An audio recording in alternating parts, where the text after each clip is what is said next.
आदम खान की बेगम जाविदा खुशी से गा रही होती हैं कि जम के क़यामत के बाद भी जोधा बेगम का नूर, जिए ज़माने के बाद भी शहंशाह हुजूर।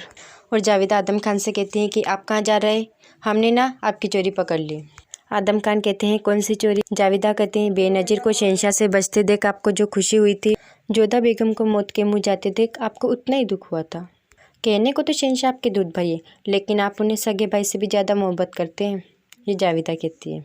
हाय अल्लाह, हम कितने खुशनसीब ना कि हम आपके जैसे शोहर हमें मिले। आपको कितना फ़ख्र महसूस होता होगा ना कि जो आवाम शहंशाह से इतनी मोहब्बत करती हैं वो शहंशाह आपके दूध भाई हैं। आप कुछ बोल क्यों नहीं रही है? अच्छा हम कुछ कहते हैं कि जैसे जोधा बेगम ने अपनी जान पर खेलकर शहंशाह को बचाया है ना, वैसे ही हम भी आपकी जान बचाएंगे। यदि आपके दूध में कोई जहर मिला दे या फिर आपकी गर्दन काटने की कोशिश करे ना, तो हम ही तो आपको बचाएंगे ना। आदम खान कहता है कौन हमें जहर देगा उससे पहले हम उसकी गर्दन काट देंगे। जाविदा कहती है मतलब आप हमें अपनी जान खतरे में डालने का भी मौका नहीं देंगे? बड़े वो हैं आप हमारी कसम खाइए कि आप ऐसा कुछ भी नहीं करेंगे, हमें हमारा काम करने देंगे। कसम खाइए ना हमारी, खाइए ना। अरे आप कसम क्यों नहीं खा रहे? हम आपको बचाएंगे ना, आप नहीं चाहते ऐसा? और फिर आदम खान वहाँ से चला जाता है।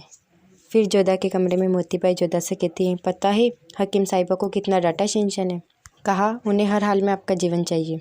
फिर मोती कहती है फिर क्या? बेनज़ीर ने रुकैया बेगम को बंदी बना लिया था, शहंशाह ने उनकी चिंता अदगा साहब पर छोड़ आपके पास बैठे रहे। आपका हाथ छोड़ने को तैयार ही नहीं थे शहंशाह जब तक आपको होश नहीं आया। कहती है अच्छा शहंशाह पूरे समय हमारा ऐसे ही हाथ पकड़ कर बैठे रहे? इतने में सलीमा बेगम आ जाती है और कहती हैं बिल्कुल जोधा बेगम, उन्होंने एक पल के लिए भी आपका हाथ नहीं छाड़ा, और तो और आपके ठीक होने के लिए उन्होंने मजार में जाकर दुआई भी की और पूरी आवाम से इल्तिजा की कि आपके लिए दुआई करें। और कहती है आदाब जोधा बेगम, आज से पहले शहंशाह को हमने इतना परेशान किसी और के लिए कभी नहीं देखा। और जोधा कहती है शहंशाह ने इतना सब कुछ किया हमारे लिए। होशियार, रुकैया बेगम तशरीफ़ ला रही है। रुकैया बेगम कहती है आदाब जोधा बेगम। जोधा प्रणाम। रुकैया अब आपकी तबीयत कैसी है? जोधा धीरे धीरे हम स्वस्थ हो रहे हैं। और जोधा कहती है आपका शुक्रिया। अब रुकैया कहती है नहीं जोधा बेगम, एहसानमंद तो हम हैं आपके, क्योंकि जिस तरह आपने हमारे शोहर की जान बचाई, शहंशाह की जान बचाई, हमें बेवा होने से बचाया, जिसके लिए हम तहे दिल से आपका शुक्रिया अदा करना चाहते हैं। इस एहसान के बदले आप हमसे कभी भी कुछ भी मांग सकती हैं, हम इनकार नहीं करेंगे, आपको जो चाहिए हम देंगे, सिर्फ जलाल को छोड़कर। आप अपना ख्याल रखिए, हम चलते हैं। आदाब। और वहाँ से चली जाती हैं। फिर जोधा मोती से पूछती है कि और बताना मोती, और क्या क्या किया शहंशाह ने, क्या क्या कहा? तब मोती कहती हैं कितनी बार तो बता चुके हैं जोधा, अब क्या फिर से बताए जो कुछ किया ही नहीं हो? जोधा बस पूछ ही तो रहे हैं तुमसे।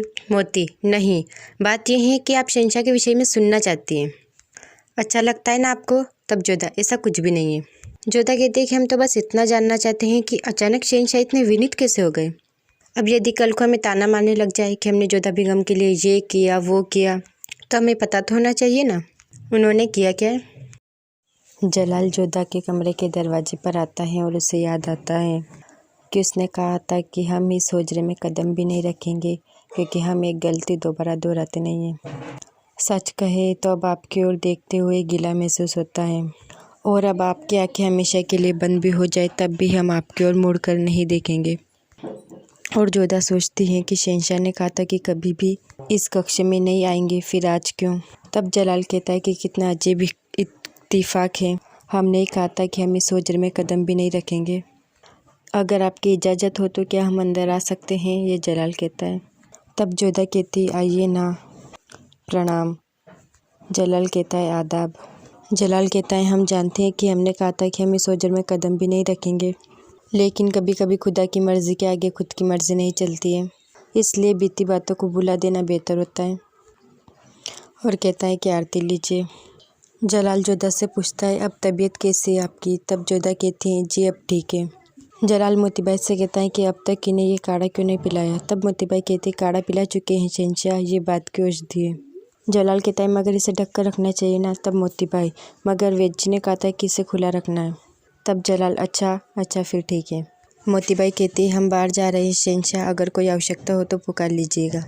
जलाल कहता है सुनो, हम जोधा बेगम से अकेले में कुछ बात करना चाहते हैं, इसलिए ध्यान रहे कि कोई अंदर ना पाए। तब मोतीबाई कहती है जी शहंशाह।